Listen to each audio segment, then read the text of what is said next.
The Honourable Leader of the NDP.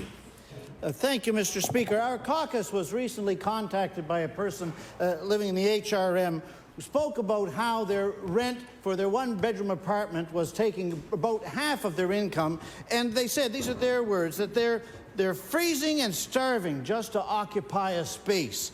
Mr. Speaker, so many people are already paying 50% of their income, sometimes more, for their rent, and once the rent cap is removed, they're going to be freezing and starving and maybe without occupying a space. Now, the Premier says that he feels the urgency, and we've heard the Premier say this many times. But frankly, we are not primarily concerned about what the Premier feels. What we are primarily concerned about is what the Premier is going to do. And so I want to know, what is he going to do for everybody who's living half an inch today from being on the street? The Honourable Premier. Well, Mr. Speaker, I'll tell the member I appreciate the question. This is a very serious issue. And I know that the member likes to kind of grandstand and make it a bit about himself, but this is about Nova Scotians. So what the Premier will do, what this government will do, is put forward real solutions. We're not interested in a soundbite that grabs a headline. We're actually interested in real solutions. We've gone to work on that. We'll put our plan forward. We recognize the anxiety Nova Scotians are feeling. We feel it too. We'll do the best we can, but we feel it, we'll act on it. The Honourable Leader of the NDP on his first supplementary. Far too important a matter, Mr. Speaker, for the trading of mere personal invective. Now, when the Premier says that he's interested in supply, surely he understands that there are particular forms of supply that are particularly needed. Now, recently, someone who lives in the constituency I serve contacted us and said this: we don't need more $2,000 a month one-bedroom units. We need affordable apartments based on what low-income households can reasonably afford.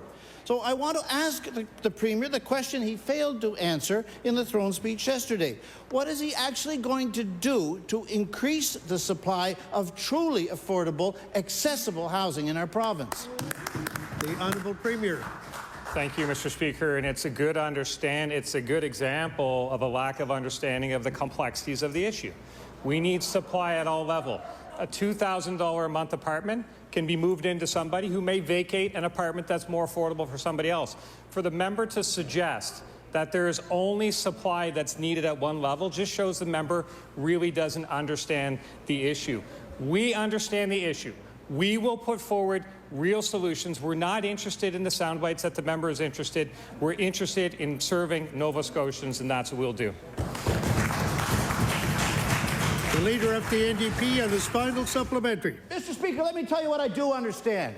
I do understand that when you walk up Chebucto Road past Dublin, there are 24 people living out in the park because they've got nowhere else to go. And I understand that there are 400 more like them in the HRM. And I understand if you go to Kings County or Annapolis County or Hants County, there's another 250 there. And you get to the CBRM, there's another couple of hundred and even more than that in Cape Breton. And so I want to say to the Premier, it's far too important a matter for us to worry about personal back and forth reciprocal diminishment. I say, what is he actually going to do to see in this country where it's getting colder every morning, where they're in their 9th week now of governing and nothing appreciably has changed? What is he actually going to do to see that people are out of tents in Nova Scotia and under roofs?